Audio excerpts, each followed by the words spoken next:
Buenos días, Doc. Mi nombre es Miguel Vallejo y mi grupo está conformado por Diana Cóndor, David Yazán y Nicole Camacho. Nosotros vamos a hablar sobre las generalidades del sistema nervioso. Objetivos.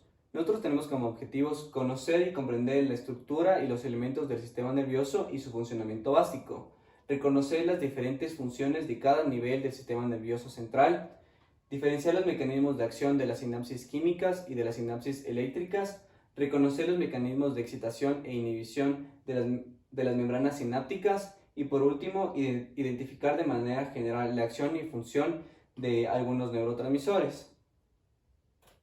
Introducción. El sistema nervioso se divide en dos, el sistema nervioso central y el sistema nervioso periférico. El sistema nervioso central está compuesto por el encéfalo y la médula espinal, mientras que el sistema nervioso periférico está compuesto por todos los tejidos nerviosos que están fuera del sistema nervioso central, es decir, los nervios. A su vez, el sistema nervioso periférico se encuentra dividido en dos, el sistema nervioso somático y el sistema nervioso autónomo. La neurona. La neurona es la unidad funcional básica del sistema nervioso central. Además, el sistema nervioso central contiene más de 100.000 millones de neuronas. La estructura de una neurona es el axón, el soma o el cuerpo y las dendritas. El soma y las dendritas están dentro del encéfalo. Porción sensitiva del sistema nervioso. El sistema nervioso se acciona mediante la excitación de los receptores sensitivos, donde esta es una vía aferente, es decir, que esta información detectada por los receptores viaja hacia el sistema nervioso central a través de los nervios periféricos y terminan en diferentes zonas sensitivas, donde tenemos la médula espinal, el bulbo raquídeo, la protuberancia, el cerebelo, el tálamo y en la corteza cerebral específicamente la área somatestésica. Receptores sensitivos. Estos receptores sensitivos se encuentran repartidos en toda la superficie del cuerpo y en algunas estructuras profundas. Tenemos 5 receptores. El primero, los mecanorreceptores detectan los cambios de presión o de estiramiento de los tejidos. Como ejemplo tenemos los corpúsculos de Pacini, los cuales detectan la presión en los tejidos. Los termorreceptores detectan los cambios de temperatura en el cuerpo. Donde tenemos los corpúsculos de Creus que perciben el frío y los corpúsculos de Ruffini que perciben el calor. Los nociceptores detectan los daños físicos o químicos de los tejidos. Estos específicamente detectan el dolor. Estos se encuentran alojados en toda la superficie del cuerpo y en algunas estructuras internas como la vejiga, el intestino o los músculos. Los electromagnéticos detectan la luz en la retina ocular y los quimiorreceptores detectan el gusto en la boca, el olfato o las concentraciones de oxígeno y dióxido de carbono en las arterias. Porción motora del sistema nervioso. Las funciones motoras del sistema nervioso central son 3: la contracción de la musculatura esquelética, la contracción de la musculatura lisa de las vísceras y la secreción de sustancias químicas por parte de las glándulas endócrinas y exócrinas. Los músculos y las glándulas reciben el nombre de efectores debido a que son las estructuras anatómicas reales donde ejecutan la información dictadas por las señales nerviosas. La porción motora del sistema nervioso presenta un eje nervioso motor, el cual controla la contracción de la musculatura esquelética, y el sistema nervioso autónomo juega un papel importante, debido a que este opera de forma paralela a dicho eje, el cual controla la musculatura lisa y la secreción de sustancias químicas por parte de las glándulas. Los músculos esqueléticos pueden controlarse a múltiples zonas del sistema nervioso central, donde pueden estar controlados por el nivel medular, el nivel subcortical, donde donde encontramos el bulbo raquídeo, la protuberancia, el cerebelo, el mesencéfalo o los ganglios basales, y la corteza cerebral, específicamente el área motora. Las regiones inferiores dan una respuesta musculatura instantánea y automática, mientras que las regiones superiores dan una respuesta a movimientos musculares complejos e intencionales. Gracias. Ahora vamos a hablar sobre el funcionamiento integrador del sistema nervioso. El sistema nervioso, entre algunas funciones, tiene la de detectar estímulos y responder ante ellos, pero además el sistema nervioso descarta mucha información sensorial que no considera relevante, como por ejemplo el contacto constante de la ropa sobre nuestro cuerpo, las imágenes de nuestro alrededor e incluso sonidos del entorno. Excitación del sistema nervioso. Cuando existe un estímulo que logra excitar al sistema nervioso, este va a responder de manera inmediata produciendo movimientos, como por ejemplo la respuesta ante un estímulo doloroso, por ejemplo una quemadura, puede ser retirar el dedo de la quemadura e incluso puede ir más allá con un reflejo de retirar todo el cuerpo e incluso emitir sonidos que reflejen dolor. Memoria y almacenamiento de la información. Cuando las respuestas no generan una respuesta motora inmediata, estas se van a almacenar a manera de memoria en la corteza cerebral. Esta información va a servir para futuros eventos. Cuando un tipo de señal es transmitida constantemente por la misma secuencia sináptica, esta se va a producir de manera más fácil. Esto se conoce como facilitación. Cuando la facilitación es profunda, estas secuencias sinápticas se producen incluso sin la necesidad de un estímulo externo y solamente dentro del encéfalo. Esto se va a conocer como un recuerdo. Y los recuerdos van a participar activamente durante las deliberaciones cerebrales, es decir, cuando el encéfalo va a tomar una decisión, va a comparar las nuevas sensaciones y experiencias con los recuerdos almacenados previamente en la corteza cerebral. Niveles de función del sistema nervioso central. El primer nivel es el nivel medular. La médula espinal, además de servir como un conducto por el que viajan estímulos y respuestas desde el encéfalo hacia la periferia, también tiene otras funciones esenciales y muy importantes para el organismo, como por ejemplo originan los movimientos de marcha, también originan reflejos para retirarse ante un estímulo doloroso, como vimos previamente. También va a tener el reflejo de las extremidades, sobre todo las inferiores, de ponerlas rígidas para combatir la gravedad. También el control de vasos sanguíneos locales, movimientos digestivos y excreción urinaria. El encéfalo además rara vez actúa en solitario, es decir, rara vez va a enviar señales directamente hacia la periferia. Lo que hace es enviar señales hacia los centros de control de la médula espinal, y en la médula espinal es donde se producen las respuestas que van a viajar hacia la periferia. El nivel encefálico inferior o subcortical. Este nivel está compuesto por la protuberancia, el bulbo raquídeo, el mesencéfalo, los ganglios basales, el tálamo, el hipotálamo. Estos se encargan sobre todo de las funciones involuntarias del organismo, como por ejemplo van a regular la presión arterial, también van a controlar la respiración, van a controlar también el equilibrio, son los responsables del estado de vigilia. También son los responsables de la salivación y del humedecimiento de los labios cuando van a ingerirse alimentos. También es importante mencionar que son los responsables de ciertos patrones emocionales como la ira, la excitación, el deseo, y además estos pueden funcionar sin gran parte del uso de la corteza cerebral, es decir, en solitario.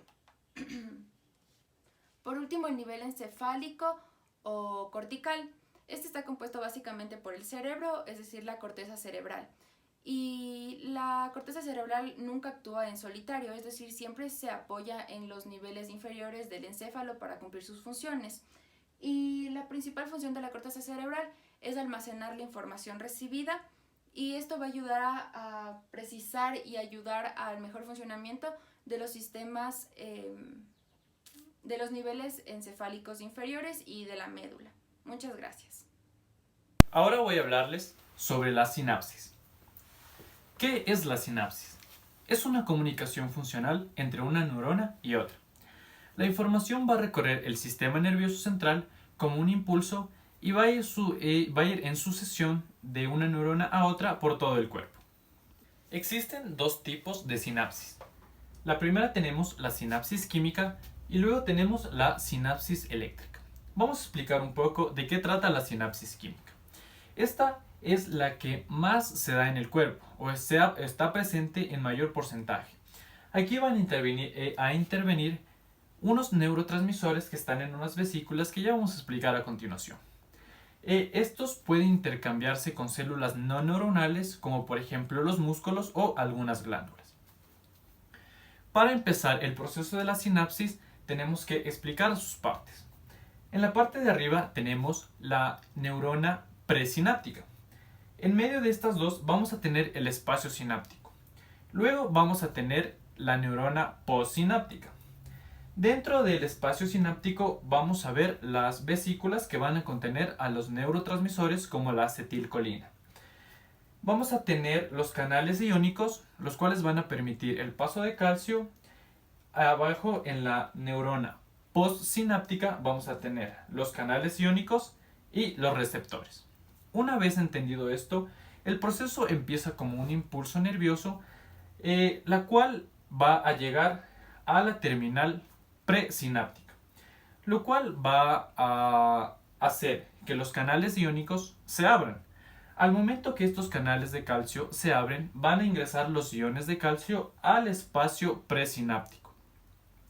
Una vez que llegan, se van a fusionar con las membranas de las vesículas, haciendo que por exocitosis los neurotransmisores que la contienen salgan expulsados hacia el espacio sináptico. Una vez que los neurotransmisores están en el espacio sináptico, la neurona presináptica va a tener sus receptores, los cuales van a traer estos neurotransmisores como la acetilcolina.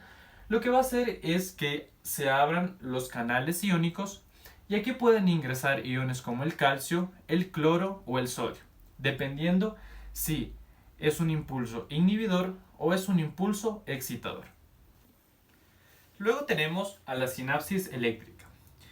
Esta se va a dar en menos porcentaje en el cuerpo. Y a diferencia de la sinapsis química, aquí no van a existir neurotransmisores. Por el contrario, aquí va a intervenir una corriente iónica.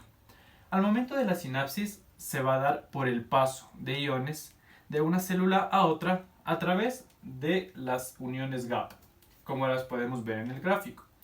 Aquí las terminales se van a llegar literalmente a topar y así se va a producir la sinapsis.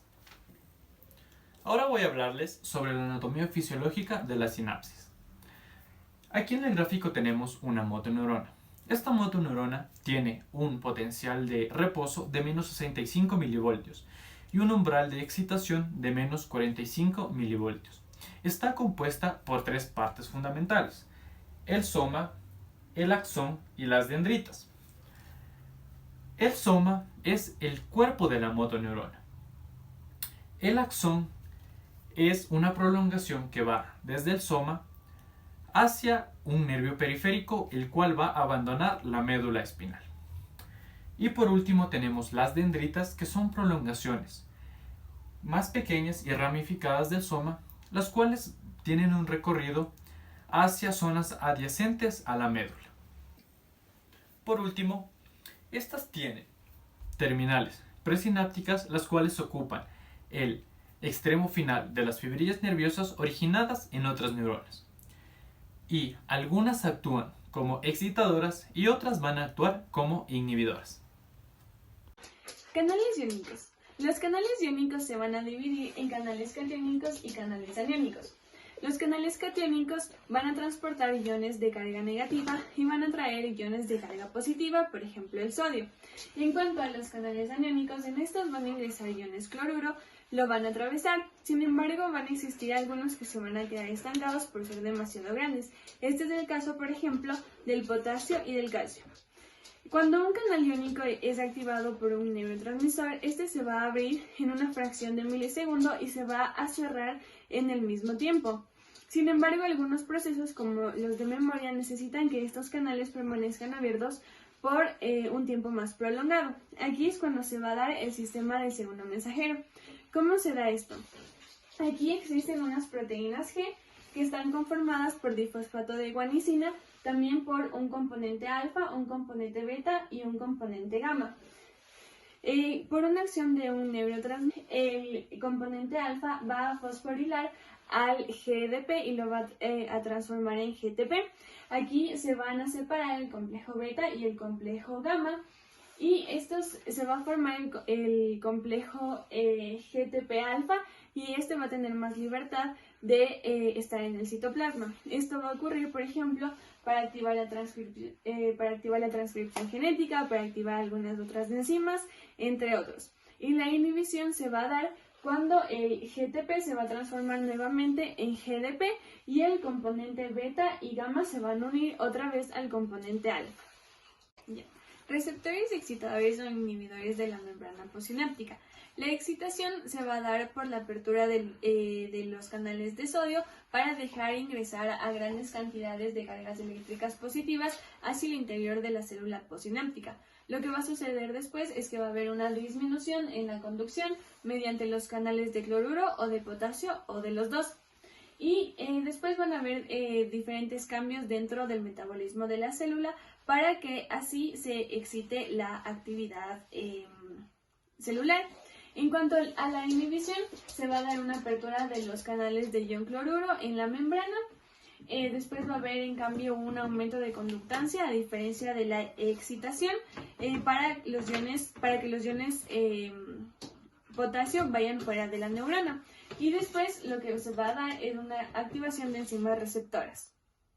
Transmisores de acción rápida. Los transmisores de acción rápida lo que van a hacer es generar respuestas inmediatas del sistema nervioso.